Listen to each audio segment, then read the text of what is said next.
Saya pastikan bahwa ini tidak pakai APBN karena ini dari awal itu adalah B2B gitu. Masa transportasi umum itu tidak diukur dari laba.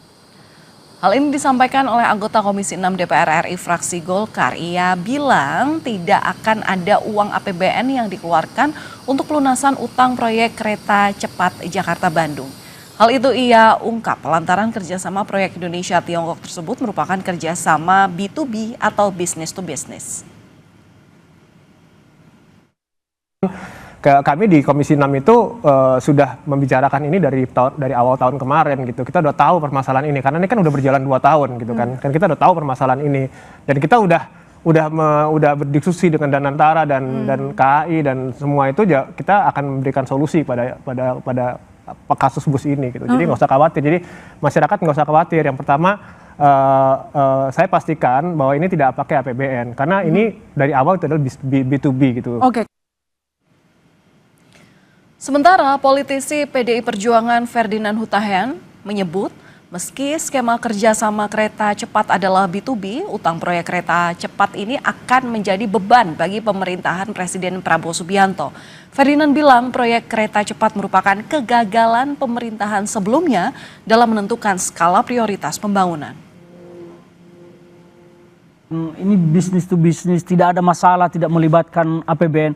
Faktanya hari ini, Republik yang namanya Indonesia ribut dengan WUS karena utangnya besar dan tentu akan menjadi beban bagi pemerintahan Pak Prabowo. Tidak bisa tidak, biar bagaimanapun pasti akan beban. Meskipun dikatakan ini Danantara yang ngurus, Danantara ini kan BUMN bukan pakai APBN. Emangnya uang Danantara itu uangnya siapa?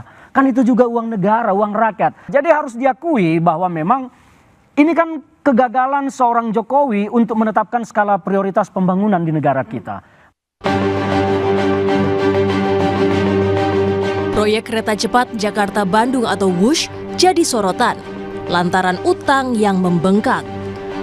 Menteri Keuangan Purbaya bilang enggan mengeluarkan APBN untuk menutupi utang investasi WUSH. Ia berharap sebisa mungkin diselesaikan secara bisnis to bisnis. Bagus. Saya nggak ikut kan? Top. Berarti nggak diajak ke Cina, Pak? Enggak lah. Kan katanya si Pak Doni dia mau ngajak pemerintah juga buat ke Cina. Paling menyaksikan. Kalau mereka udah putus kan udah bagus. Top. Enggak, saya sebisa mungkin nggak ikut. Biar aja mereka selesaikan business to business. Jadi top.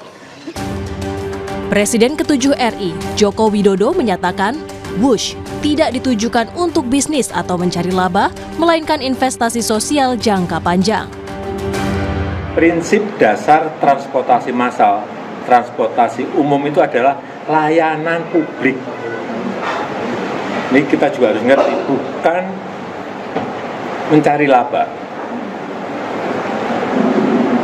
Jadi, sekali lagi, transportasi massal, transportasi umum itu tidak diukur dari laba, tetapi adalah diukur dari keuntungan sosial, social return on investment.